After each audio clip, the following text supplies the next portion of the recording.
ನಕ್ಷತ್ರ ನಾಡಿ ವಿಶೇಷ ನೇರ ಪ್ರಸಾರ ಕಾರ್ಯಕ್ರಮಕ್ಕೆ ತಮ್ಮೆಲ್ಲರಿಗೂ ಪ್ರೀತಿಯ ಸ್ವಾಗತ. ನಾನು ಕಾವ್ಯ ವಿಶ್ವಕರ್ಮ. ಎಂದಿನಂತೆ ಇಂದಿನ ಸಂಚಿಕೆಯಲ್ಲಿ ಜ್ಯೋತಿಷ್ಯ ಮತ್ತು ಸಂಖ್ಯಾಶಾಸ್ತ್ರದ ಬಗ್ಗೆ ನಿಖರವಾದಂತಹ ಪ್ರಖರವಾದಂತಹ ಮಾಹಿತಿಯನ್ನು ನೀಡೋದಕ್ಕೆ ನಮ್ಮ ಜೊತೆ ಇದ್ದಾರೆ ಮಾಸ್ಟರ್ ಪಂಡಿತ್ ದಿನೇಶ್ ಗುರೂಜಿಯವರು. ಅವರನ್ನು ಕಾರ್ಯಕ್ರಮಕ್ಕೆ ಬರಮಾಡಿಕೊಳ್ತಾ ಕಾರ್ಯಕ್ರಮವನ್ನು ಶುರು ಮಾಡ್ತಾ ಹೋಗೋಣ. ಗುರುಗಳೇ ನಮಸ್ತೆ, ಕಾರ್ಯಕ್ರಮಕ್ಕೆ ಸ್ವಾಗತ. ಓಂ ಶ್ರೀ ಗುರುಭ್ಯೋ ನಮಃ. ಹರಿ ಓಂ. ಓಂ ದ್ರಾಂ ದ್ರೀಂ ದ್ರೌಂ ಸಹ ಶುಕ್ರಾಯ ನಮಃ. ಓಂ ನಮೋ ಭಗವತೆ ವಾಸುದೇವಾಯ. ಓಂ ನಮೋ ನಾರಾಯಣಾಯ. ನಮಸ್ಕಾರ ವೀಕ್ಷಕರೇ, ಗುರುಗಳನ್ನು ಕಾರ್ಯಕ್ರಮಕ್ಕೆ ಬರಮಾಡಿಕೊಂಡಿದ್ದಾಯಿತು. ಈಗಾಗಲೇ ನೋಡಿ, ಇರಾನ್, ಇಸ್ರೇಲ್ ಮತ್ತು ಅಮೆರಿಕ ನಡುವೆ ಯುದ್ಧದ ಸಂಘರ್ಷ ಮುಂದುವರಿತಾ ಇರುವಂಥದ್ದು. ಆದರೆ ಈ ಯುದ್ಧದ ಸಂಘರ್ಷ ಜ್ಯೋತಿಷ್ಯ ಫಲಾನುಫಲದಲ್ಲಿ ಏನು ಹೇಳುತ್ತೆ, ಜ್ಯೋತಿಷ್ಯದಲ್ಲಿ ಯಾವೆಲ್ಲ ಒಂದು ಅಡಚಣೆಗಳು ಉಂಟಾಗುತ್ತೆ, ಹಾಗೆ ಜ್ಯೋತಿಷ್ಯದಿಂದ ಇದಕ್ಕೆ ಪರಿಹಾರ ಏನಾದರೂ ಇದೆಯಾ, ಈ ಬಗ್ಗೆ ಏನು ಹೇಳ್ತಾರೆ ಗುರುಗಳು, ಇಂದಿನ ಸಂಚಿಕೆಯಲ್ಲಿ ನೋಡ್ತಾ ಹೋಗೋಣ. ಗುರುಗಳೇ, ಈ ಯುದ್ಧದ ಬಗ್ಗೆ ಜ್ಯೋತಿಷ್ಯದಲ್ಲಿ ಏನು ಹೇಳೋಕ್ಕಾಗುತ್ತೆ? ನಾವು ಯುಗಾದಿ ಭವಿಷ್ಯದಲ್ಲಿ ಯುದ್ಧದ ಭೀತಿ ಬಗ್ಗೆ ನಾವು ಆಲ್ರೆಡಿ ಹೇಳಿದ್ವಿ. ಭಾಳಷ್ಟು ಜನ ಇವಾಗ ನೋಡೋರಿಗೆ ಯುದ್ಧ ಆದಮೇಲೆ ಹೇಳ್ತಾರೆ ಎಲ್ಲರೂ ಜ್ಯೋತಿಷ್ಯರು ಅಂತೆಲ್ಲ ಹೇಳ್ತಾರೆ. ಆ ರೀತಿ ಇಲ್ಲ. ರಾಹು ಕುಂಭರಾಶಿಲಿದ್ದಾಗ ಮಂಗಳ ಕುಂಭರಾಶಿ ಪ್ರವೇಶ ಆದಾಗ ಮಂಗಳ ಮತ್ತು ರಾಹುವಿನಿಂದ ಆ ಕ್ಷೇತ್ರದಲ್ಲಿ ಬರ್ತಕ್ಕಂಥ ದೇಶಗಳು ಯುದ್ಧಕ್ಕೆ ನಿಂತಿರ್ತಕ್ಕಂಥದ್ದು. 12 ರಾಶಿಗಳು ಒಳಗಡೆ 12 ದೇಶಗಳು ನಾವು ಹೇಳ್ಬೋದು, ಯಾವ್ಯಾವ ದೇಶಕ್ಕೆ ಏನೇನು ಅಂತ. ಯಾವಾಗ ಅದಕ್ಕೆ ಆ ಒಂದು ಪೂರಕವಾಗಿ ಬಂದಿರತಕ್ಕಂಥದ್ದು. ಈಗ ಭಾರತಕ್ಕೆ ನಾವು ಮಕರ ರಾಶಿ ತೊಗೊಳ್ತೀವಿ. ಮಕರ ರಾಶಿ ಭಾಳ ಇಂಪಾರ್ಟೆಂಟ್ ಆಗಿರ್ತಕ್ಕಂಥದ್ದು. ಹಾಗೆ ಇಸ್ರೇಲು, ಇರಾನು ಇವನ್ನೆಲ್ಲ ನೋಡಿದಾಗ ನಾವು ಕುಂಭರಾಶಿ ತೊಗೊಳ್ತೀವಿ. ಕರ್ಕಾಟಕ ರಾಶಿಯನ್ನು ಅಮೇರಿಕಾಗೆ ತಗೊಳ್ತೀವಿ. 12 ರಾಶಿಗಳು ವಿಧವಾಗಿರ್ತಕ್ಕಂಥ ಒಂದು ಆಯಾಮದಲ್ಲಿ ನೋಡ್ತೀವಿ. ಇಂಥ ವಿಚಾರದಲ್ಲಿ ಮಂಗಳ 2ನೇ ತಾರೀಕು ಏಪ್ರಿಲ್ಲು ಮೀನರಾಶಿಗೆ ಹೋಗಿದ್ದಾನೆ. ಆದರೆ ಮೀನರಾಶಿಲಿ ಮತ್ತೆ ಶನಿ ಕೂತಿರೋದ್ರಿಂದ ಯುದ್ಧ ಆಲ್ಮೋಸ್ಟ್ ಕಮ್ಮಿ ಆಗುತ್ತೆ. 50% ಆಲ್ಮೋಸ್ಟ್ ಆಗಿದೆ, ಈಗ ಇನ್ನೂ ಕಮ್ಮಿ ಆಗುತ್ತೆ. ಬಟ್ ಆದರೆ ಯುದ್ಧ ನಿಲ್ಲಲ್ಲ. ಕಂಪ್ಲೀಟ್ ನಿಲ್ತಕ್ಕಂಥ ಸಮಯ ಬಂದ್ಬಿಟ್ಟು 20ನೇ ತಾರೀಕು ಜೂನ್ 20. ಯಾವಾಗ ಮಂಗಳ ತನ್ನ ಸ್ವಂತ ಮನೆ ಆಗಿರ್ತಕ್ಕಂಥ ಮೇಷರಾಶಿಗೆ ಹೋಗ್ತಾನೆ, ಆವಾಗ ಎಲ್ಲರೂ ಸ್ವಲ್ಪ ತಣ್ಣಗಾಗ್ತಾರೆ, ಅವರವ್ರ ಮನೇಲಿ ಇರ್ತಾರೆ. ಕುಂಭರಾಶಿಲಿ ರಾಹು, ಮೀನರಾಶಿಲಿ ಶನಿ ಒಂಟಿಯಾಗಿರ್ತಾನೆ, ಮತ್ತು ಇಲ್ಲಿ ಮೇಷರಾಶಿಲಿ ಮಂಗಳ ಒಂಟಿಯಾಗಿರ್ತಾನೆ. ಇವರೆಲ್ಲ ಸೇರಿದ್ರೆ ಗಲಾಟೆ. ಸೊ ಯಾರ್ಯಾರಿಗೆ ಯಾವಾಗ ನಿಲ್ಲುತ್ತೆ ಅಂತಂದರೆ ನಮಗೆ ಜೂನ್ 20ನೇ ತಾರೀಕುವರೆಗೂ ಗ್ಯಾಸ್ ಸಮಸ್ಯೆ, ಪೆಟ್ರೋಲ್ ಡೀಸೆಲ್ ಸಮಸ್ಯೆ, ಹಣದುಬ್ಬರ ಎಲ್ಲ ಸಮಸ್ಯೆನೂ ಜೂನ್ 20ನೇ ತಾರೀಕುವರೆಗೂ ಮಾಡಿಕೊಳ್ಳೇಬೇಕು. ಏನು ಮಾಡೋಕ್ಕಾಗಲ್ಲ, ಮಂಗಳ ಮೂವ್ ಆಗೋವರೆಗೂ.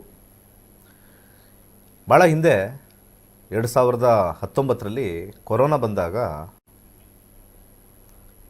ದೇಶದ ಜಾತಕದ ಮೇಲೆ ಎಷ್ಟೋ ತಿಂಗಳುಗಳು ತಗೊಳ್ತು.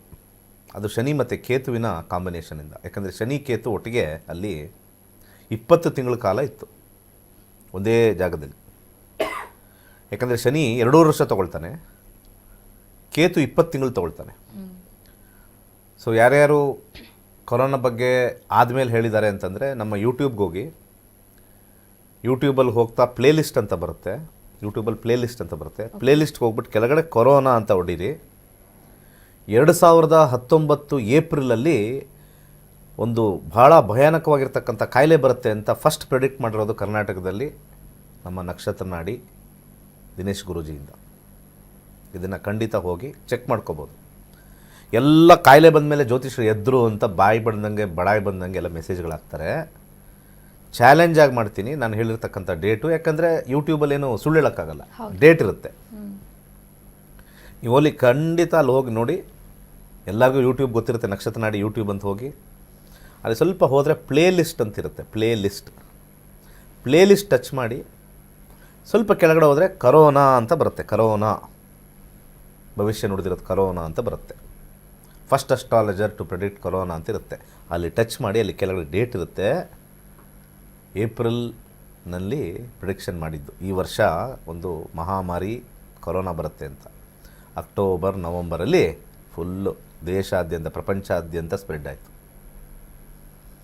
ಜ್ಯೋತಿಷ್ಯ ಶಾಸ್ತ್ರ ಖಂಡಿತ ನಿಖರವಾಗಿ ಹೇಳ್ಬೋದು ದೇಶದ ಬಗ್ಗೆ, ಆದರೆ ಇಂಡಿವಿಜುವಲ್ ಸಬ್ಜೆಕ್ಟ್ ಬೇರೆ. ಹೌದು. ಅಂದರೆ ವ್ಯಕ್ತಿಗತವಾಗಿರ್ತಕ್ಕಂಥ ಜಾತಕ ಜ್ಯೋತಿಷ್ಯ ಬೇರೆ, ದೇಶಕ್ಕೆ ಬರ್ತಕ್ಕಂಥದ್ದು ವಿದೇಶಕ್ಕೆ ಬರ್ತಕ್ಕಂಥ ಜಾತಕಗಳು ಬೇರೆ. ಅದು ವರ್ಕೌಟ್ ಮಾಡೋದು ಲೆಕ್ಕ ಮಾಡೋದೇ ಬೇರೆ. ನಾವು ಇದಕ್ಕೂ ಅದಕ್ಕೂ ತಾಲೆ ಕೊಡೋಕ್ಕಾಗಲ್ಲ. ಆದರೆ ಸಾಮಾನ್ಯ ಜನರು ಏನು ಥಿಂಕ್ ಮಾಡಿದ್ದಾರೆ ಅಂದರೆ, ಈ ಎಲ್ಲ ಜಾತಕ ಹೇಳೋರೆಲ್ಲ ಪುರೋಹಿತರು ಇರ್ಬೋದು, ಜ್ಯೋತಿಷ್ಯರು ಇರ್ಬೋದು, ಎಲ್ಲ ಜಾತಕ ಹೇಳೋರೆಲ್ಲರೂ ಕೂಡ ಎಲ್ಲನೂ ಪ್ರೆಡಿಕ್ಟ್ ಮಾಡ್ತಾರೆ ಅಂತ ಅಂದ್ಕೊಂಡಿದ್ದಾರೆ. ಅದು ಸುಳ್ಳು. ಮೇದಿನಿ ಜ್ಯೋತಿಷ್ಯ ಅಂತ ತುಂಬ ಜನ ಕಲ್ತಿರಲ್ಲ. ನಿಮಗೆ ಜಾತಕದ ಬಗ್ಗೆ ಎಲ್ಲರೂ ನಿಮ್ಮ ಮನೆ ಹತ್ರ ಹೋದಾಗ ದೇವಸ್ಥಾನದಲ್ಲಿರ್ತಕ್ಕಂಥವ್ರು ಅಥವಾ ಯಾರೋ ಜ್ಯೋತಿಷ್ಯಾಲಯ ಅಂತ ಹಾಕ್ಕೊಂಡು ಹೋದಾಗ ಅಲ್ಲಿ ಅವ್ರು ಹೇಳೋದು ಫಲಜ್ಯೋತಿಷ್ಯ. ಆ ಫಲಜ್ಯೋತಿಷ್ಯದಲ್ಲಿ ಹೇಳೋದು ನಿಮಗೆ 90% ದೋಷನೇ. ಅದರಲ್ಲೂ ಕೂಡ ಗುಡ್ ಟೈಮ್ ಬ್ಯಾಡ್ ಟೈಮ್ ಮಾತ್ರ ಹೇಳಬೇಕು ಜ್ಯೋತಿಷ್ಯದಲ್ಲಿ. ಈ ಕಡೆ ದೇಶದ ಬಗ್ಗೆ ಬಂತು ಅಂತಂದರೆ ಅದು ಮುಂಡೇನ್ ಅಸ್ಟ್ರಾಲಜಿ ಅಂತ ಕರೀತಾರೆ ಇಂಗ್ಲೀಷಲ್ಲಿ. ನಮ್ಮ ಸಂಸ್ಕೃತದಲ್ಲಿ ಮೇದಿನಿ ಜ್ಯೋತಿಷ್ಯ ಅಂತ ಕರೀತಾರೆ. ಯಾಕೆಂದರೆ ಇದರಲ್ಲಿ ಬರದೇ ಇರತಕ್ಕಂಥ ಕ್ಯಾಲ್ಕುಲೇಷನ್ ಅಲ್ಲಿ ಬರುತ್ತೆ. ರಾಶಿ ಸಂಘಟಿಕ ಚಕ್ರ, ನಕ್ಷತ್ರ ಸಂಘಟಿಕ ಚಕ್ರ, ಕೂರ್ಮ ಚಕ್ರ, ಸಪ್ತಚಕ್ರಗಳು, ಆಮೇಲೆ ಒಂದು ಆರಿದ್ರ ನಕ್ಷತ್ರದ ಫಲಗಳು ಮಳೆಗೆ, ಹಾಗೆ ರೋಹಿಣಿ ನಿವಾಸ, ಎಷ್ಟೊಂದಿದೆ ಅದರಲ್ಲಿ. ಅದನ್ನೆಲ್ಲ ತಗೊಂಡು ನಾವು ಕ್ಯಾಲ್ಕುಲೇಷನ್ ಮಾಡಿದಾಗ ಈ ಯುದ್ಧ ನಿಲ್ತಕ್ಕಂಥದ್ದು ಕಮ್ಮಿ ಆಗ್ತಕ್ಕಂಥದ್ದು ಜೂನಲ್ಲಿ. ಬಟ್ ಆದರೆ ಮತ್ತೆ ಮಂಗಳ ವೃಷಭ ರಾಶಿಗೆ ಹೋಗ್ತಾನೆ, ಮತ್ತೆ ಶನಿ ವೀಕ್ಷಣೆ ಮೇಲೆ ಬೀಳುತ್ತೆ, ಮತ್ತೆ ಯುದ್ಧ ಇದ್ದೇ ಇರುತ್ತೆ ಬೇರೆ ಬೇರೆ ಕಡೆಯಿಂದ. ಜೂನಿಂದ ಕದಮ ವಿರಾಮ ಅಂತ ಹೇಳ್ತಾರಲ್ಲ, ಸೀಸ್ ಫೈರ್ ಅಂತ, ಅದು ಸ್ವಲ್ಪ ದಿವಸ ಮಾತ್ರ ಇರುತ್ತೆ ಕಂಪ್ಲೀಟಾಗಿ. ಇವಾಗಿನ್ನೂ ಕದಮ ವಿರಾಮ ಇಲ್ಲ. ಜೂನ್ 20ನೇ ತಾರೀಕುವರೆಗೂ ಇದೊಂದು ತಿಕ್ಕಾಟ ಗಲಾಟೆ ಎಲ್ಲವೂ ಆಗುತ್ತೆ. ಬಟ್ ಎಲ್ಲಿ ಯಾವುದು ಸಮಸ್ಯೆ ಆಗೋದು? ಸಾಮಾನ್ಯ ಜನಕ್ಕೆ ಸಮಸ್ಯೆ ಆಗುತ್ತೆ, ಧರ್ತಿ ಅಂದರೆ ಭೂಮಿಗೆ ಡ್ಯಾಮೇಜ್ ಆಗುತ್ತೆ, ನಮ್ಮಲ್ಲಿರ್ತಕ್ಕಂಥ ಎಲ್ಲ ಸಂಪನ್ಮೂಲಗಳನ್ನೆಲ್ಲ ಹಾಳು ಮಾಡ್ಕೊಳ್ತಕ್ಕಂಥದ್ದೇ ಈ ಯುದ್ಧ. ಯುದ್ಧ ಅಂದರೆ ಯಾರ್ದು ಏನು ಗೆಲ್ಲಲ್ಲ, ಯುದ್ಧ ಅಂದರೆ ವಿನಾಶ. ಕರೆ ತಗೊಂಡೋಣ. ಎಸ್ ವೀಕ್ಷಕರೇ, ಬರೀ ಕೋವಿಡ್-19 ವಿಚಾರದಲ್ಲಿ ಮಾತ್ರ ಪ್ರೆಡಿಕ್ಷನ್ಸ್ ನಿಜವಾಗಿಲ್ಲ. ಅದರ ಜೊತೆಗೆ ವಿಮಾನ ಅಪಘಾತ ಆಗಿರಬಹುದು, ಹಾಗೆ ದೇಶದ ಗಡಿ ಭಾಗಗಳಲ್ಲಿ ಹೇಳಿರ್ತಕ್ಕಂಥ ಜ್ಯೋತಿಷಗಳು ಕೂಡ ನಿಜವಾಗಿರ್ತಕ್ಕಂಥದ್ದು. ಪಹಲ್ಗಾಮ್ ಅಟ್ಯಾಕ್ ಬಗ್ಗೆಯೂ ಕೂಡ ಹೇಳಿದರು, ಅದು ಕೂಡ ನಿಜವಾಗಿರ್ತಕ್ಕಂಥದ್ದು. ಎಸ್, ಮೊದಲ ಕರೆ ಸಿದ್ಧವಾಗಿದೆ, ನೋಡ್ತಾ ಹೋಗೋಣ. ನಮಸ್ತೆ, ಎಲ್ಲಿಂದ ಕರೆ ಮಾಡ್ತಾ ಇದ್ದೀರಾ? ತಮ್ಮ ಹೆಸರು? ಮೇಡಮ್ ವಿಜಯ್ ಅಂತ, ಬ್ಯಾಂಗ್ಳೂರಿಂದ. ಓಕೆ, ಯಾರ ಬಗ್ಗೆ ಕೇಳಬೇಕಾಗಿತ್ತು ವಿಜಯ್? ನನ್ನ ತಮ್ಮನ ಬಗ್ಗೆ ಕೇಳಬೇಕಾಗಿತ್ತು. ನಿಮ್ಮ ತಮ್ಮನ ಡೇಟ್ ಆಫ್ ಬರ್ತ್ ಹೇಳಿ. 28/10/1999. 28/10/1999. 1999. ಓಕೆ, ಹುಟ್ಟಿದ ಸಮಯ? 8:25 ನೈಟ್, ಬೆಂಗಳೂರಲ್ಲಿ. 8:25 ನೈಟಾ? Okay, night, Bengaluru. ಹುಟ್ಟಿದ ಸ್ಥಳ ಬೆಂಗಳೂರು. ಯಾವ ವಿಚಾರವಾಗಿ ಕೇಳಬೇಕಾಗಿತ್ತು? ಜಾಬ್ ಮೇಲೆ ಮೇಡಮ್. ಜಾಬ್. ಓಕೆ, ಗುರುಗಳಿದ್ದಾರೆ, ಮಾತನಾಡಬಹುದು ವಿಜಯ್. ಹಲೋ. 11ನೇ ತಾರೀಕು ಏಪ್ರಿಲ್ಲು ಫ್ರೀ ಅಸ್ಟ್ರಾಲಜಿ ಕ್ಲಾಸಸ್ ಇರುತ್ತೆ, ಬಂದು ಜಾಯ್ನ್ ಆಗಿ ಮೊದಲು. ಹಾಗೆ ನಿಮ್ಮ ಜೀವನ, ನಿಮ್ಮ ತಮ್ಮವ್ರ ಜೀವನ, ಯಾರ್ದು ತಮ್ಮ ಅಂತಂದ್ರಲ್ಲ, ತಮ್ಮ ಅಣ್ಣ ನಿಮ್ಮದು ಎಲ್ಲರದು ಏನಾಗುತ್ತೆ ಅಂತ. ಜ್ಯೋತಿಷ್ಯ ಅನ್ನೋದು ಪರ್ಸ್ನಲ್ ವಿಚಾರವಾಗಿ ಇರತಕ್ಕಂಥದ್ದು. ಜ್ಯೋತಿಷ್ಯ ಅನ್ನೋ ಇನ್ನೊಬ್ಬರ ಹತ್ರ ಹೋಗಿ ಕೇಳ್ತಕ್ಕಂಥ ವಿಚಾರ ಅಲ್ವೇ ಅಲ್ಲ. ತೀರಾ ಕುತ್ತಿಗೆಗೆ ಬಂದಿದ್ದಾಗ ಹೋಗೋದಷ್ಟೇ, ಕುತ್ತಿಗೆಗೆ ಬಂದ್ಬಿಟ್ಟಿದೆ ಅಂದಾಗ ಹೋಗೋದಷ್ಟೇ. ಸಾಮಾನ್ಯವಾಗಿ ಕೆಲಸ ಯಾವಾಗ ಸಿಗುತ್ತೆ, ಈ ಕೆಲಸ ಯಾವಾಗ ಸಿಗುತ್ತೆ ಅಂತಲ್ವಾ? ಹೌದು ಸರ್. ಇದು ಸಿಂಪಲ್ ಕ್ವಶನ್ನು. ಲೈಫಲ್ಲೇ ಕೆಲಸ ಸಿಗಲ್ಲ ಅಂತ ಏನಾರು ಇದೆಯಾ?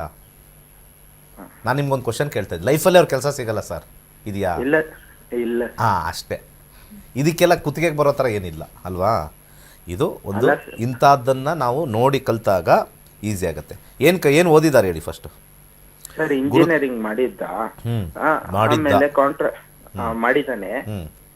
ಆಮೇಲೆ ಕಾಂಟ್ರಾಕ್ಟ್ ಬೇಸಿಸ್ ಮೇಲೆ ಹೋಗ್ತಾ ಇದ್ದ. ಆದ್ರೆ ಟೆಂಪ್ರವರಿಗೆ ಕಾಂಟ್ರಾಕ್ಟ್ ಪೀರಿಯಡ್ ಮುಗಿಯಕ್ಕಿಂತ ಮುಂಚೆನೆ ಕೆಲ್ಸದಿಂದ ತೆಗ್ದು ಬಿಟ್ರು.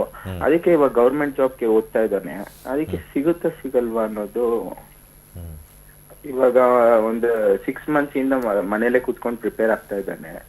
6 to 8 months ಆಯ್ತು ಮನೇಲೆ ಕೂತ್ಕೊಂಡು. ನೀವು ಜಾತಕ ನೋಡೋಂಗಿದ್ರೆ ನೋಡಿ, ಗುರುದಶ ನಡೀತಾ ಇರುತ್ತೆ. ಯಾವಾಗ 9 ಅಂತ ಬರುತ್ತೆ ಅವ್ರಿಗೆ ಯಾವುದೂ ಕೂಡ ಸರಿಯಾಗಿ ನಡೆಯೋದಿಲ್ಲ. ಸಿಕ್ಕಿದ ಕೆಲಸ ಬಿಡ್ತಾರೆ, ಬೇಡದೇ ಇರತಕ್ಕಂಥ ಹೋಗೋದು. ನಿಮ್ಮ ತಮ್ಮ ಅಲ್ಲಿ ಮನೇಲಿ ಕೂತಿದ್ರೆ ಅವ್ರಿಗೊಂದು ಕಿವಿ ಮಾತು, ಗೌರ್ಮೆಂಟ್ ಕೆಲಸ ಟ್ರೈ ಮಾಡೋದು ಬೇಡ ಅಂತ ಹೇಳಲ್ಲ, ಆದರೆ ಪ್ರೈವೇಟಲ್ಲಿ ಒಂದು ಪ್ಯಾರಲಲ್ ಆಗಿ ಹೋದರೆ ಮಾತ್ರ ಅವ್ರಿಗೆ ಕಾನ್ಫಿಡೆನ್ಸ್ ಜಾಸ್ತಿ ಬರುತ್ತೆ. ಹೀಗೆ ಇದ್ದರೆ 9ನೇ ಮನೆ is not a good house. 9ನೇ ಮನೆ most dangerous house for career. ಯಾಕೆ ಅಂತ ನಾನು ಯಾವಾಗಲೂ ಹೇಳ್ತಾ ಇರ್ತೀನಿ, 10ನೇ ಮನೆ ಕರ್ಮಸ್ಥಾನ, 8ನೇ ಮನೆ ಕಷ್ಟದ ಮನೆ, ಅದರ ಎರಡು ತ್ರಿಶಂಕು ಸ್ಥಿತಿಲಿ ಕೂತ್ಕೊಂಡಿರ್ತಕ್ಕಂಥದ್ದು 9ನೇ ಮನೆ. ಯಾವಾಗ 9 ಅಂತ ಬರುತ್ತೆ ಅವ್ರಿಗೆ ತಲೆ ನಿಲ್ಲಲ್ಲ. ಜಾತಕದ ಪ್ರಕಾರ, ನಾನು ವ್ಯಕ್ತಿಗತವಾಗಿ ಮಾತಾಡೋಲ್ಲ, ಜಾತಕದ ಪ್ರಕಾರ ಅವ್ರಿಗೆ ತಲೆ ನಿಲ್ಲಲ್ಲ. ಎಲ್ಲೋದ್ರೂ ಕೂಡ ಅದು ಸರಿ ಇಲ್ಲ, ಇದು ಸರಿ ಇಲ್ಲ, ಇದು ಸರಿ ಇಲ್ಲ, ಅಲ್ಲಿ ಸರಿ ಇಲ್ಲ, ನಾನು ಇದಕ್ಕೆ ಹೋಗ್ತೀನಿ, ಅದಕ್ಕೆ ಹೋಗ್ತೀನಿ, ಬರ್ಕೊಡ್ತೀನಿ. ಇವತ್ತು ಗೌರ್ಮೆಂಟ್ ಜಾಬ್ ಸೇರ್ಕೊಂಡ್ರು ಅದು ಬಿಟ್ಬಿಡ್ತಾರೆ, ಅದು ಇದೆ ಇಲ್ಲಿ. ಸೊ ನಾವೊಂದು ಹಿತವಚನ ಕೊಡ್ತೀವಿ ನಮ್ಮ ಅನುಭವದಿಂದ. ಓಕೆ, ಟೈಮ್ ವೇಸ್ಟ್ ಮಾಡಿದ್ರೆ ಖಂಡಿತ ಸ್ವಲ್ಪ ಕಷ್ಟ ಆಗುತ್ತೆ. ಹಾಗೆ 10ನೇ ಮನೆ 11ನೇ ಮನೆ ಭಾಳ ಇಂಪಾರ್ಟೆಂಟ್ ಆಗಿರ್ತಕ್ಕಂಥದ್ದು ಅಂತ ನೋಡಿದಾಗ, ಸೂರ್ಯ 0 ಕಮಿಟ್ಮೆಂಟಲ್ಲಿದ್ದಾನೆ, ಚಂದ್ರ ಒಂದೇ ಒಂದು ಕಮಿಟ್ಮೆಂಟಲ್ಲಿದ್ದಾನೆ. ಅಂದರೆ ಸೂರ್ಯ ಚಂದ್ರರೇ ಗೌರ್ಮೆಂಟ್ ಕೆಲಸಕ್ಕೆ ಸ್ವಲ್ಪ ಬೇಕಾಗಿರ್ತಕ್ಕಂಥ 0-1 ಅಷ್ಟೇ ಇರೋದು. ಅದಕ್ಕೆ ಇಂಥವ್ರು ಬಂದು 7,000 ರೂಪಾಯಿ ಕೊಟ್ಟರೆ ನಮ್ಮ ಕ್ಲಾಸ್ಗೆ ಇವ್ರ ಜೀವನವನ್ನು ಚೆನ್ನಾಗಿ ಮಾಡ್ಕೋಬೋದು. ಇಲ್ಲ ಅಂದರೆ ಏನಾಗುತ್ತೆ, ಇವ್ರಿಗೆಲ್ಲ 5ನೇ ಮನೆ ತೋರಿಸ್ತಾ ಇದ್ದಿಲ್ಲ, ಯಾವನೋ ಬರ್ತಾನೆ ಈ ಹೋಗೋತೈಲಿ, ನಾವು ಮಾಡಿಸ್ಕೊಡ್ತೀವಿ, 10 ಲಕ್ಷ ಕೊಡಿ, 15 ಲಕ್ಷ ಕೊಡಿ, ಟೋಪಿ ಹಾಕ್ಸ್ಕೊಳ್ಳೋ ಕಾರ್ಯಕ್ರಮ ಜಾತಕದಲ್ಲೂ ಬರೆದಿರುತ್ತೆ. ಸೊ ಇಲ್ಲಿ ಗೌರ್ಮೆಂಟ್ ಜಾಬ್ ಅಂತಕ್ಕಂಥದ್ದು ಜಸ್ಟ್ 50%ಅಲ್ಲಿದೆ. ಒಳ್ಳೆಯದಾಗಲಿ ಅಂತ ಹೇಳಿ ನಾವು ಆಶಿಸ್ತಾ ಇರತಕ್ಕಂಥ ಒಂದು ಸಂದರ್ಭದಲ್ಲಿ ಇಲ್ಲಿ ಚಂದ್ರನಿಗೆ ಬಲವಾಗಿರ್ತಕ್ಕಂಥದ್ದು ವೈಟ್ ಕಲರ್ ಕರ್ಚೀಫ್ ಯೂಸ್ ಮಾಡಿ. ಗುರು 11ನೇ ಮನೆ ಲಾಭಸ್ಥಾನದಲ್ಲಿರೋದ್ರಿಂದ ಒಂದು ಬಲಗೈ ತೋರ್ಬರಳಿಗೆ ಒಂದು ಯೆಲ್ಲೋ ಸಫೈರ್ ಹಾಕೊಳ್ಳೋಕ್ಕೆ ಸಜೆಸ್ಟ್ ಮಾಡ್ತೀವಿ. ಒಳ್ಳೆಯದಾಗಲಿ. ಕರೆ ಮಾಡಿದ್ದಕ್ಕಾಗಿ ಧನ್ಯವಾದಗಳು. ಮತ್ತೊಂದು ಕರೆ ಸಿದ್ಧವಾಗಿದೆ. ನಮಸ್ತೆ, ಎಲ್ಲಿಂದ ಕರೆ ಮಾಡ್ತಾ ಇದ್ದೀರಾ? ತಮ್ಮ ಹೆಸರು? ಹಲೋ, ಎಲ್ಲಿಂದ ಕರೆ ಮಾಡ್ತಾ ಇದ್ದೀರಮ್ಮ? ತಮ್ಮ ಹೆಸರು ಹೇಳಿ. ಚಿಕ್ಕಮಂಗ್ಳೂರು. ಚಿಕ್ಕಮಂಗ್ಳೂರು. ಯಾರ ಬಗ್ಗೆ ಕೇಳಬೇಕಾಗಿತ್ತು? ನಮ್ಮ ಅತ್ತೆ ಬಗ್ಗೆ ಕೇಳ್ಬೇಕಾಗಿತ್ತು. ಓಕೆ, ಅವರ ಡೇಟ್ ಆಫ್ ಬರ್ತ್ ಗೊತ್ತಿದೆಯಾ ಅಥವಾ ಪ್ರಶ್ನಾಶಾಸ್ತ್ರ? ಇಲ್ಲ, ಪ್ರಶ್ನಾಶಾಸ್ತ್ರಕ್ಕೆ ಹೋಗ್ತೀವಿ. 1ರಿಂದ 249ರ ಒಳಗೆ ಒಂದು ಸಂಖ್ಯೆಯನ್ನ ಹೇಳಿ. 35.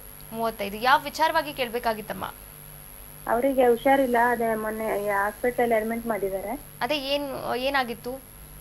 ಮನೆ ಒಳಗಡೆ ಬಿದ್ದಿದ್ದಾರೆ. ಓಕೆ, ಗುರುಗಳಿದ್ದಾರೆ, ಮಾತನಾಡಿ ಅಮ್ಮ. ನಮಸ್ತೆ ಗುರುಜಿ. ನಮಸ್ಕಾರ. ಅದೇ ನಮ್ಮ ಅತ್ತೆಗೆ 2 ದಿನ ಆಯ್ತು ಹಾಸ್ಪಿಟಲ್ ಅಡ್ಮಿಟ್ ಮಾಡಿದ್ದಾರೆ. ಅವರು ಮನೆಯಲ್ಲೇ ಬಿದ್ದಿದ್ದು ರಾತ್ರಿ 3 ಗಂಟೆಗೆ. ಡಾಕ್ಟ್ರು ಅದೇ ಸೀರಿಯಸ್ ಸ್ವಲ್ಪ ಹೇಳ್ತಾ ಇದ್ದಾರೆ.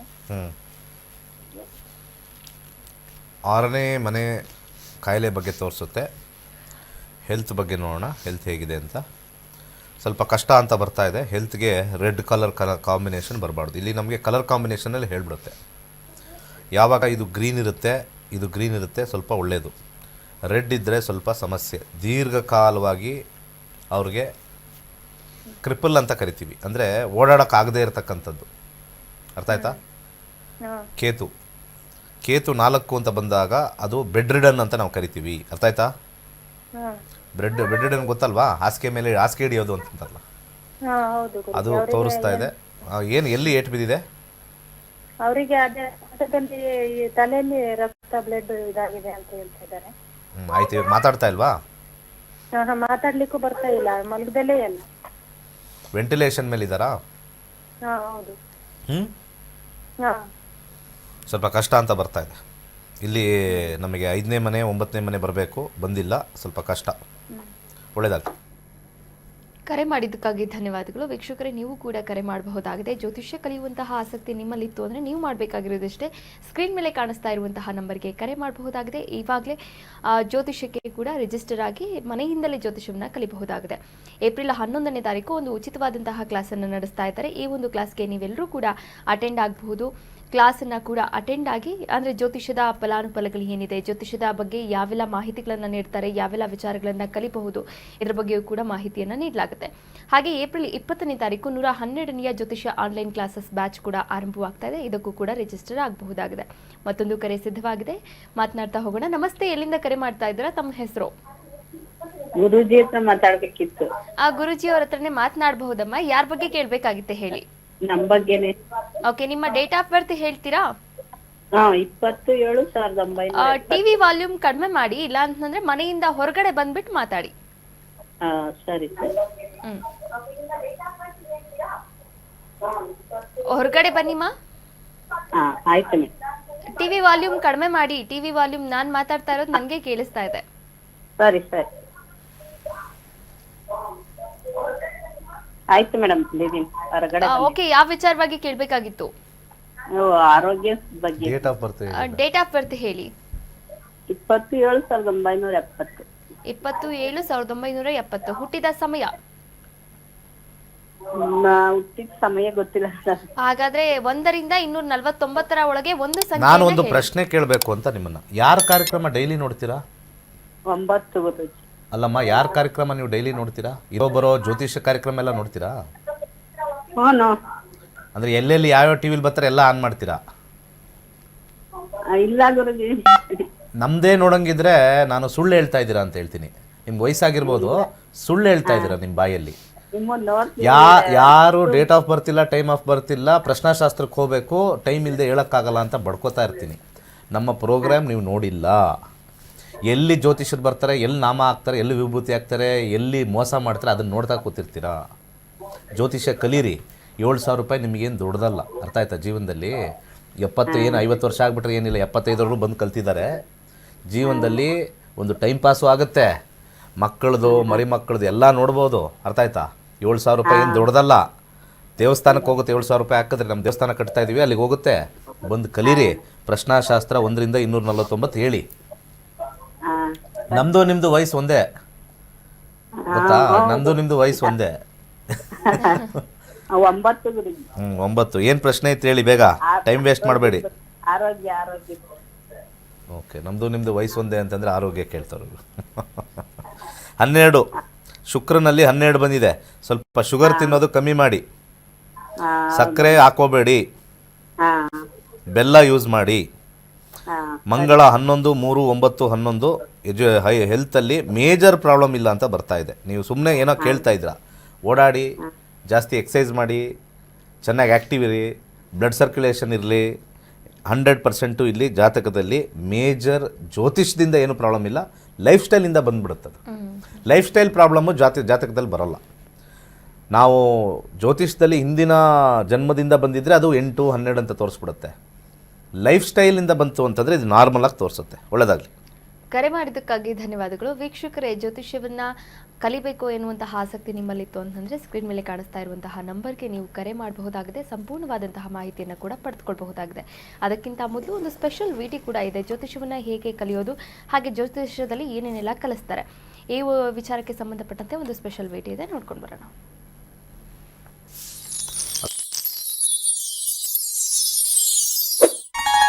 ಎಲ್ಲರಿಗೂ ನಮಸ್ಕಾರ. ವೈಜ್ಞಾನಿಕ ತಂತ್ರಜ್ಞಾನವನ್ನು ಒಳಗೊಂಡಿರುವ ನಕ್ಷತ್ರ ನಾಡಿ ಜ್ಯೋತಿಷ್ಯ ತರಗತಿಗಳಿಗೆ ಸುಸ್ವಾಗತ.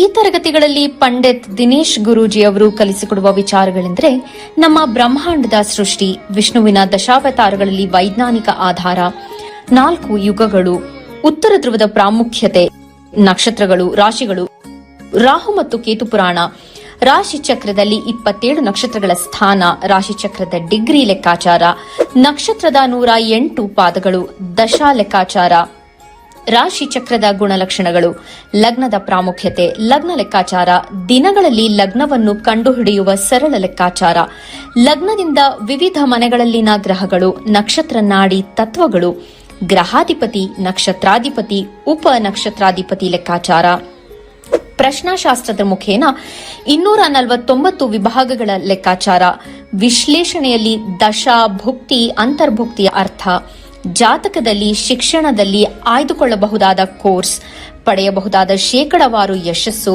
ಉದ್ಯೋಗ ಅಥವಾ ವ್ಯವಹಾರದಲ್ಲಿ ಕ್ಷೇತ್ರದ ಆಯ್ಕೆ, ವ್ಯವಹಾರದಲ್ಲಿ ಯಶಸ್ಸಿನ ಲೆಕ್ಕಾಚಾರ, ಮದುವೆ ವಿಚಾರದಲ್ಲಿ ಸಂಯೋಗಗಳು, ತೊಂದರೆಗಳು, ವಿಚ್ಛೇದನ, ಸಂತಾನದಲ್ಲಿ ತೊಂದರೆಗಳು, ವಿಳಂಬವಾಗುವುದು, ಆಸ್ತಿ ಅಥವಾ ವಾಹನ ಖರೀದಿಯಲ್ಲಿನ ಸಮಯವನ್ನು ತಿಳಿಯುವುದು, ಆರೋಗ್ಯ ವಿಚಾರಗಳಲ್ಲಿ ಶುಭ ಅಶುಭ ಸಮಯದ ಲೆಕ್ಕಾಚಾರ, ಆರೋಗ್ಯ ಸಮಸ್ಯೆಗಳು ಉಂಟಾಗುವ ಸಮಯ ಮುಂತಾದ ವಿಚಾರಗಳ 3 ಹಂತಗಳಲ್ಲಿ ಶುಭ ಅಶುಭ ಸಂಯೋಗಗಳ ವಿಭಜನೆ, ಪವರ್ ಪೊಸಿಷನ್, ಪುಷ್ಪಲ್ ಸಿದ್ಧಾಂತ, ಗೋಚಾರದ ವಿಶ್ಲೇಷಣೆ, ಆಯ್ದ ಸೆಲೆಬ್ರಿಟಿಗಳ ಜಾತಕಗಳ ವಿಶ್ಲೇಷಣೆ, ಪರಿಹಾರಗಳು, ರತ್ನಗಳು, ರುದ್ರಾಕ್ಷಿಗಳು, ಮಂತ್ರ, ಕಲರ್ ಥೆರಪಿ, ದಾನದ ಪರಿಕಲ್ಪನೆ, ಇನ್ನು ಅನೇಕ ವಿಚಾರಗಳ ಬಗ್ಗೆ ಅತ್ಯಂತ ಸರಳವಾಗಿ ಗುರೂಜಿಯವರು ತರಗತಿಯಲ್ಲಿ ಕಲಿಸಿಕೊಡುತ್ತಾರೆ.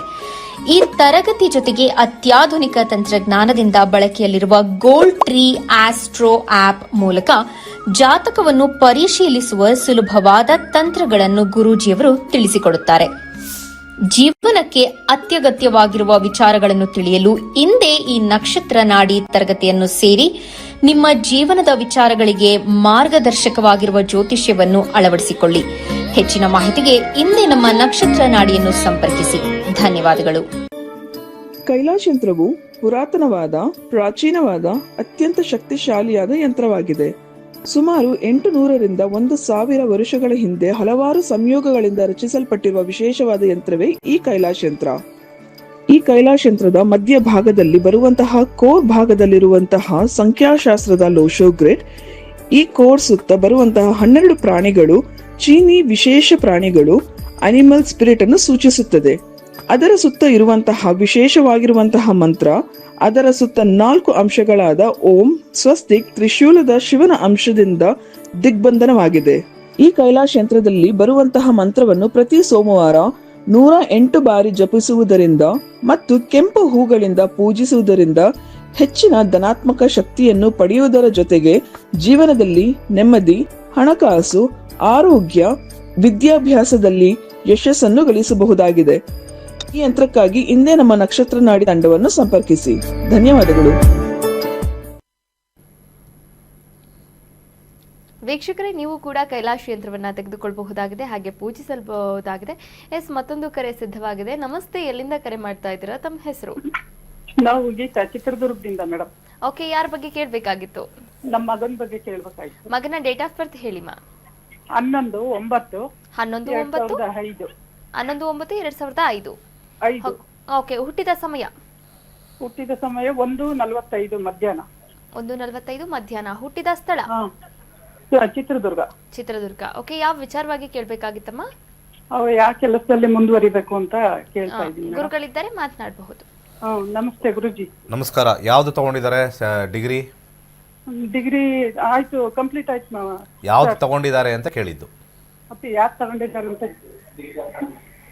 ಡಿಗ್ರಿ ಯಾರು ತಗೊಂಡಿದ್ದಾರೆ? BCom sir. ಶುಕ್ರದಶೆ ನಡೀತಾ ಇದೆ. ಬಿಕಾಮ್ ಕಾಂಬಿನೇಷನ್ ಅಲ್ಲಿ ಜಾಬ್ ನೋಡೋಣ. 10ನೇ ಮನೆ, 5ನೇ ಮನೆ, 12ನೇ ಮನೆ ಬಂದಿರೋದು ಸ್ವಲ್ಪ ಸಾಧ್ಯವಾದಷ್ಟು 10 ಬಂದಿರೋದ್ರಿಂದ ಶುಕ್ರದಲ್ಲಿ MBA ಮಾಡೋದು ಒಳ್ಳೆಯದು. Finance, MBA. ಬಿಕಾಮ್ ನಿಲ್ಸೋದು ಬೇಡ. MBA ಫಿನಾನ್ಸ್ ಮಾಡಿದ್ರೆ ಅಲ್ಲಿಂದ ಅವರು ಸ್ವಲ್ಪ ಸಾಫ್ಟ್ವೇರ್ ರಿಲೇಟೆಡ್ ಆಗಿರ್ತಕ್ಕಂಥ ERP, SAP ಮಾಡಿದ್ರೆ ಒಳ್ಳೆಯದು. ಅವರ ಕೇಳಿ ಗೊತ್ತಾಗುತ್ತೆ. SAP, ERP, financial SAP, financial ERP ಮಾಡಿದ್ರೆ 5-12 ಖಂಡಿತ ಸಕ್ಸಸ್ ಆಗುತ್ತೆ. ಜಸ್ಟ್ ನಾರ್ಮಲ್ ಬಿಕಾಮ್ ಒಳ್ಳೇದಾಗಲ್ಲ. ಬಲಗೈ ಮಧ್ಯದ ಬೆರಳಿಗೆ ಒಂದು ಜಿರ್ಕಾನ್ ಧರಿಸಿ ಶುಕ್ರದಶ ಈ ಲೈನಲ್ಲಿ ಹೋದರೆ ಹೆಚ್ಚು ದುಡ್ಡು ಕೊಡುತ್ತೆ. ಯಾಕೆಂದರೆ 5ನೇ ಮನೆ ನಾವು ನೋಡ್ತೀವಿ. ಇಲ್ಲಿ 5ನೇ ಮನೆ ನೋಡಿದಾಗ ಸ್ವಲ್ಪ ಕಂಪ್ಯೂಟರ್ಸ್ ರಿಲೇಟೆಡು, ಸಾಫ್ಟ್ವೇರ್ ರಿಲೇಟೆಡ್ ಅಂತ ನೋಡ್ತೀವಿ. ಸೊ ಈ ಒಂದು ವಿಚಾರನ ಮಾಡಿ, ಒಳ್ಳೆಯದಾಗಲಿ. ಇದನ್ನು ಕಲ್ತ್ರೆ ಇನ್ನೂ ಅವ್ರಿಗೆ ಅರ್ಥ ಆಗುತ್ತೆ.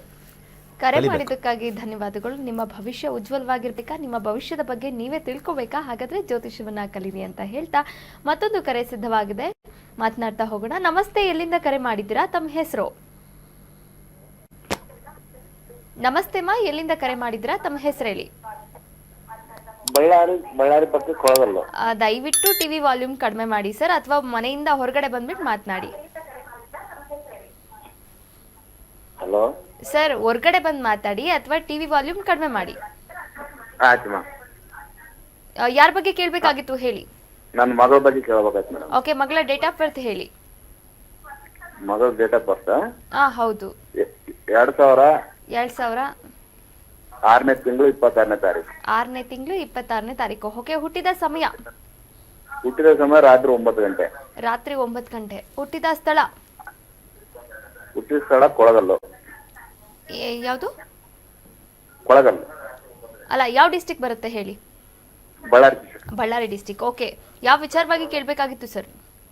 ಮಗಳ ಬಗ್ಗೆ ಕೇಳಬೇಕಾಯ್ತು. ಅದೇ ಯಾವ ವಿಚಾರ ಸರ್? ಮದುವೆ ಕೋಸ್ಕರ. ಗುರುಗಳಿದ್ದಾರೆ, ಮಾತನಾಡಬಹುದು. ನಮಸ್ಕಾರ ಬಿಡ್ರಿ ಗುರುಗಳೇ. ಟಿ ವಿಯಿಂದ ಸ್ವಲ್ಪ ಆಚೆ ಬನ್ನಿ ಅಂತಂದರೆ ಕಿವಿಗೆ ಹೋಗಲ್ವ ನಿಮಗೆ? ವಾಯ್ಸೆ ಬಂದಿನ ಹೇಳಿ ಸರ್. ಕೇಳಿಸ್ತದೆ ಇನ್ನೂ? ಬಾಕ್ಲಾರು ಹಾಕ್ಕೊಳ್ಳಿ. ಸ್ವಲ್ಪ ಒಂಚೂರು ಬುದ್ಧಿ ಇಲ್ಲ ನಿಮಗೆ? ಹಲೋ, ಇಲ್ಲಿ ನಮಗೆ ನಿಮ್ಮ ವಾಯ್ಸ್ ವಾಪಸ್ ಕೇಳಿಸ್ತಾ ಇದ್ರೆ ನಮ್ಗೆ ಆನ್ಸರ್ ಮಾಡೋಕ್ಕಾಗಲ್ಲ. ನೀವು ಅದಕ್ಕೆ ಅಲೋ ಅಲೋ ಅಂತ ಇದ್ದೀರಾ. ಅಲ್ಲಿ ಬಾಕ್ಲ ಹಾಕ್ಕೊಳ್ಳಿ, ಇಲ್ಲ ಟಿ ವಿ ಆಫ್ ಮಾಡಿ. ಅಲ್ಲಿ ಹೇಳಿದ್ದು ಕೇಳೋದೇ ಇಲ್ಲ. ಸ್ವಲ್ಪ ಏನಾದ್ರು ಒಂದು ಸ್ವಲ್ಪ ಇರಬೇಕು ಮನುಷ್ಯತ್ವದಲ್ಲಿ. ಹಲೋ, ಈಗ ಕೇಳಿಸ್ತು ಸರ್. ಶುಕ್ರದಶ 2026 ಮುಗಿಯುತ್ತೆ, ಸೂರ್ಯದಶ ಪ್ರಾರಂಭವಾಗುತ್ತೆ. ವೈವಾಹಿಕ ಜೀವನದಲ್ಲಿ ಹಿನ್ನಡೆ ಇದೆ. ವೈವಾಹಿಕ ಜೀವನ ಚೆನ್ನಾಗಿರಲ್ಲ. ಬರ್ತಕ್ಕಂಥ ಜಾತಕದ ಮೇಲೆ ಡಿಪೆಂಡ್ ಆಗುತ್ತೆ. ಮುಂದಿನ ವರ್ಷ ಮದುವೆ ತೋರಿಸ್ತಾ ಇದೆ. ವೈವಾಹಿಕ ಜೀವನ ಒಂದು ಚೆನ್ನಾಗಿಲ್ಲ. ಮುಂದಿನ ವರ್ಷ ಮದುವೆ ಆಗುತ್ತೆ ಹೇಳ್ತೀವಿ, ವೈವಾಹಿಕ ಜೀವನ ಚೆನ್ನಾಗಿಲ್ಲ. ಒಳ್ಳೆಯದಾಗಲಿ. ಕರೆ ಮಾಡಿದ್ದಕ್ಕಾಗಿ ಧನ್ಯವಾದಗಳು. ವೀಕ್ಷಕರೇ, ಈಗಾಗಲೇ ಕಾರ್ಯಕ್ರಮ ಮುಗಿಸುವಂತಹ ಹಂತಕ್ಕೆ ತಲುಪುತ್ತೇವೆ. ಇಂದಿನ ಸಂಚಿಕೆಯಲ್ಲಿ ಸಾಕಷ್ಟು ವಿಚಾರಗಳ ಬಗ್ಗೆ ಮಾಹಿತಿಯನ್ನು ನೀಡಿದ್ರು. ಧನ್ಯವಾದಗಳು ಗುರುಗಳೇ. ಸರ್ವೇ ಜನ ಸುಖಿನೋ ಭವಂತು. ವೀಕ್ಷಕರೇ, ಇದಾಗಿತ್ತು ಇವತ್ತಿನ ನಕ್ಷತ್ರ ನಾಡಿ ವಿಶೇಷ ನೇರ ಪ್ರಸಾರ ಕಾರ್ಯಕ್ರಮ. ನೋಡ್ತಾ ಇರಿ ಕರ್ನಾಟಕ ನ್ಯೂಸ್. ಬೀಟ್ ನ್ಯಾಯ ನಮ್ಮೊಂದಿಗೆ, ನಾವು ನಿಮ್ಮೊಂದಿಗೆ. ಹೈಯರ್ ಕ್ಲಾಸು, ಜೂನಿಯರ್ ಕ್ಲಾಸು ಮುಗಿಸಿದ್ದೇನೆ. ತುಂಬ ಚೆನ್ನಾಗಿ ಬಂದಿದೆ ಕ್ಲಾಸು. ಇದನ್ನು ಮಾಡಿದವ್ರಿಗೆಲ್ಲ ನಮ್ಮದು ನಾವು ನೋಡಿಕೊಂಡು ನಾವು ಮುಂದೆ ಅದರ ಬಗ್ಗೆ ಮಕ್ಕಳಿಗೆ ಮನೆಯಲ್ಲಿ ಎಲ್ಲರ ಬಗ್ಗೆನೂ ನಾವು ನೋಡ್ಕೊಂಡು ಹೋಗ್ಬೋದು. ಹೊರಗಡೆ ಇದನ್ನು ಸ್ಪ್ರೆಡ್ ಮಾಡ್ಬೋದು. ಡೀಪ್ ಸೀಕ್ರೆಟ್ ಅನ್ನೋದು ನಮ್ಗೆ ಅದ್ಭುತವಾದ ಒಂದು ಕೊಡುಗೆ ಸಿಕ್ಕಿದೆ. ಇದನ್ನೆಲ್ಲರೂ ಉಪಯೋಗಿಸ್ಬೇಕಾಗಿ ಕೇಳ್ಕೊತೀನಿ ಎಲ್ಲರೂ.